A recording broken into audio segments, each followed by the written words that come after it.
siamo una bella voce, gente dalle anni, una bella voce, siamo una bella voce, gente dalle anni, lavoriamo, mangiamo, beviamo, cantiamo, belliamo, festeggiamo insieme, una bella voce, siamo una bella voce, gente dalle anni, lavoriamo, mangiamo, beviamo, cantiamo, belliamo, festeggiamo insieme, una bella voce, siamo una bella voce.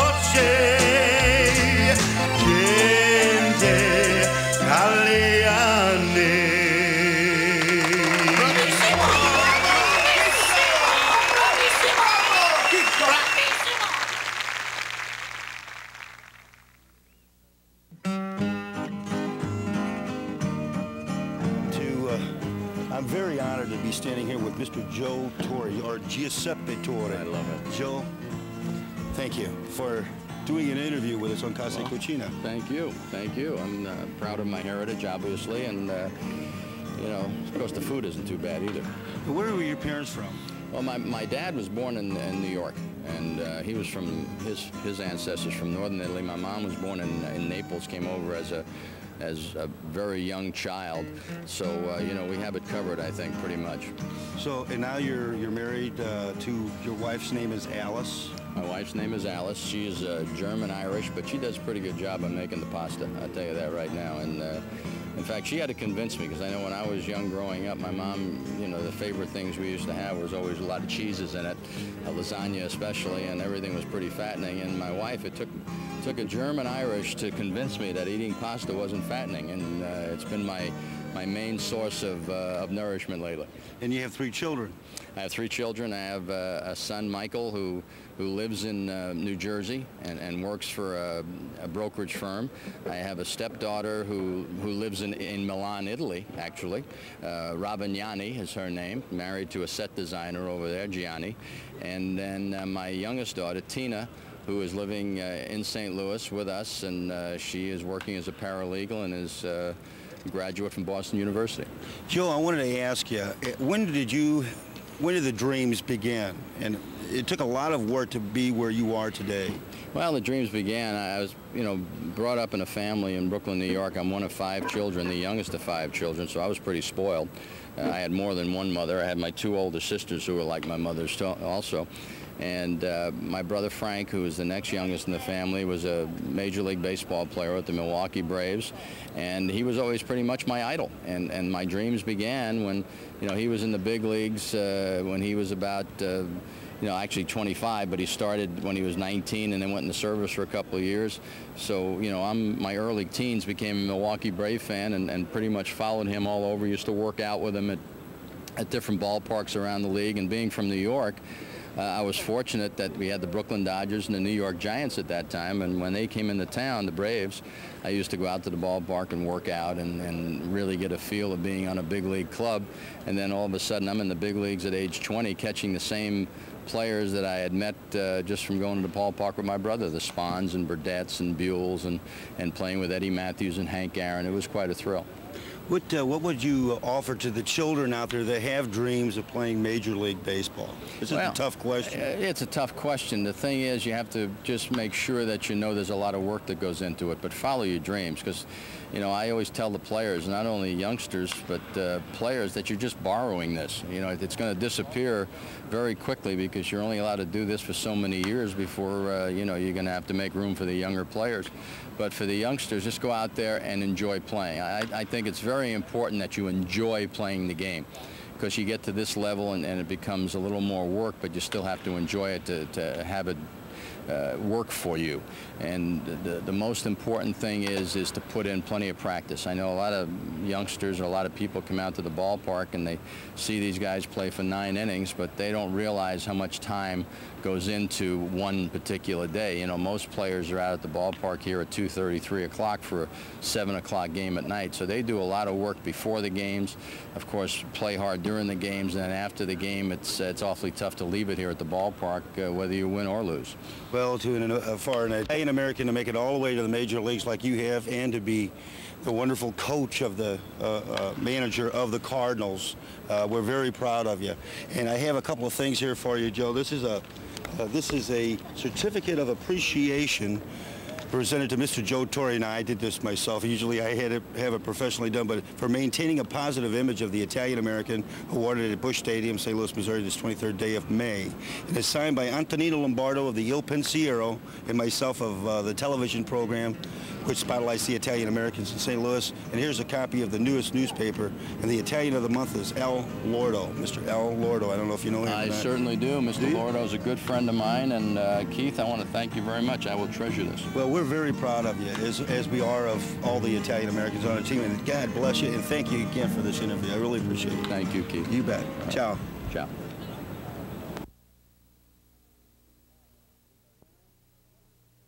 Siciliano, huh? L'Italiano? 100% Sicilian. Good to be here. Hey. It's an honor to be on this program. Oh, is that right? Casa Cucina, we're on every week. I tell you this all the time.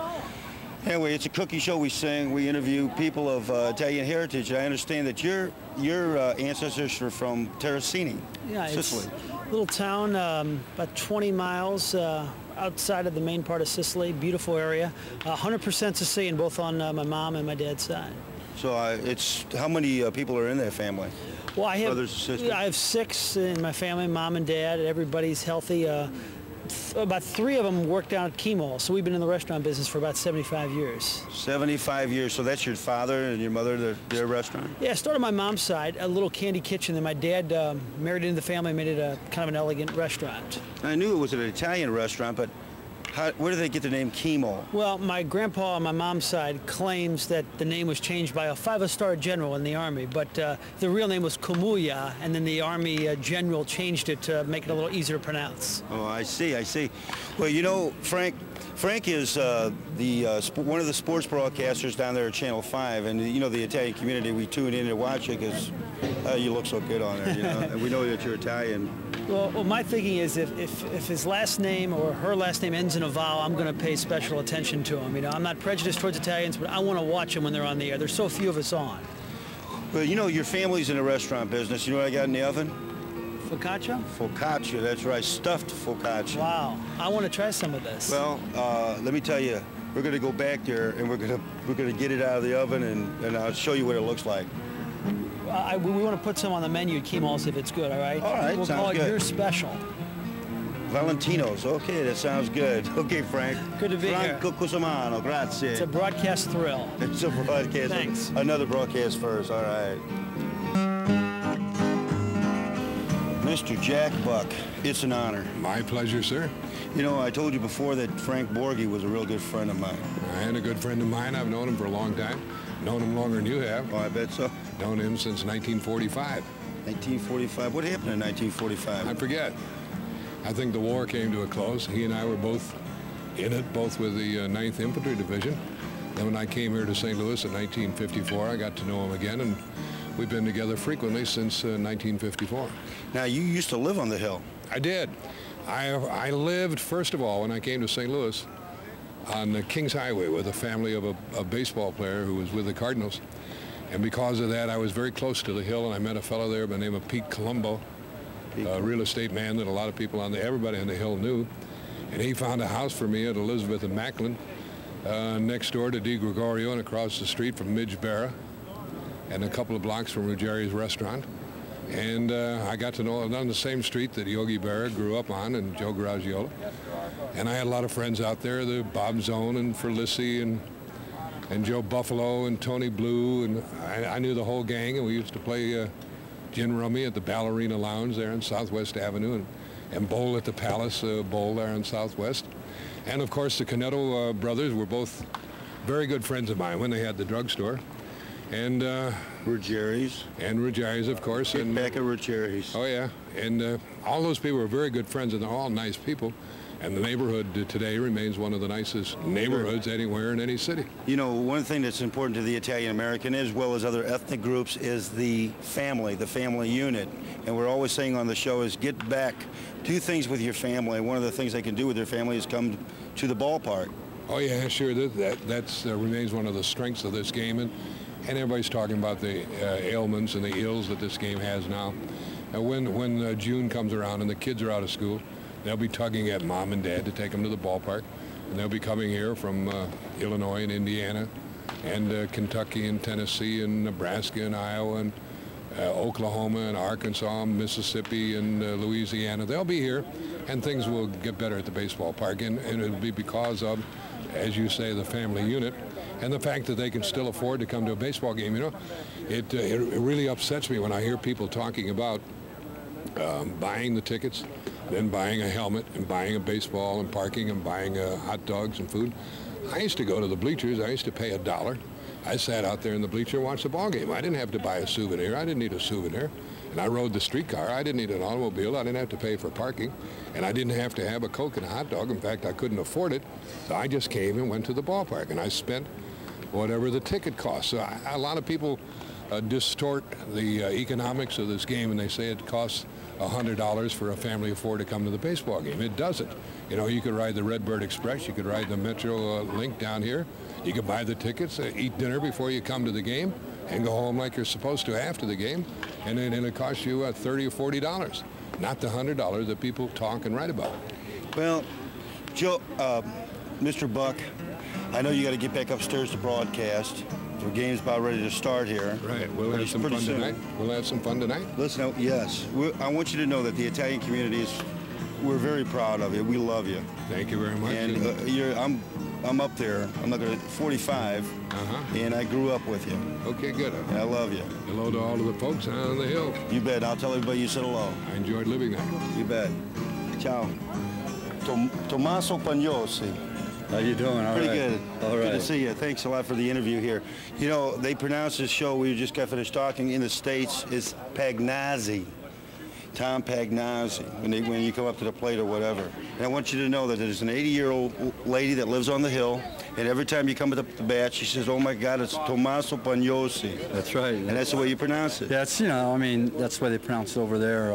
I've had brothers that have played over there, and you know, I was born here, and that's all I know is because when they came over, it was, you know, somehow it was changed the pronunciation to Pagnozzi. So, you know, I read your biography in the Cardinal media kit, and it's like a who's who of baseball. It took up 2 pages. Well, I think that's because I've been here so long. But you're not that old. No, you know, I'm 32 years old, but I mean, very rarely in today's baseball, you know, era that the guy comes up through their system. And you know, I've been in the big leagues 8 years now, and you know, I came in 1983 with the Cardinals, minor league system. So I've been in their system for 12 years now, and that's kind of unusual now. But Tom, it takes a lot of work to get to where you are today. And we asked Joe Torre a little bit about you know, what advice he can offer to kids out there that are playing baseball, that have these dreams. It is pretty tough to get up to the major leagues, but what could you offer? What little advice could you offer these kids? Well, I mean, I think the main thing is you have to take care of your education first. You know, very few guys are going to make it to the major league level, but whether you make it to the major league level, minor league level, college, is if you get an education out of it. And I mean, I think that's going to benefit you. And if you're able to move on, that's great. But the most important thing is you have to play, whether it's football, basketball, baseball, whatever it is.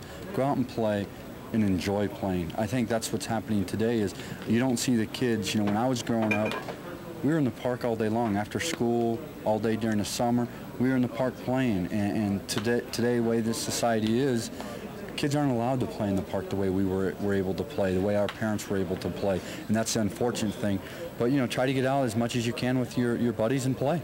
Well, Tom, Tommaso, we're proud of you, man. And I've always wanted to say this. If I was ever standing next to this guy, I wanted to say, I love your style of playing, man. You are so aggressive out there, and to me, the catcher's like the guts the game. You know, he stands back there. He's standing so close to the batter. And well, I appreciate that. You know, I mean, that's the only way I know how to play. You know, even when I'm playing my wife in backgammon, I'm like that. Well, it's a team.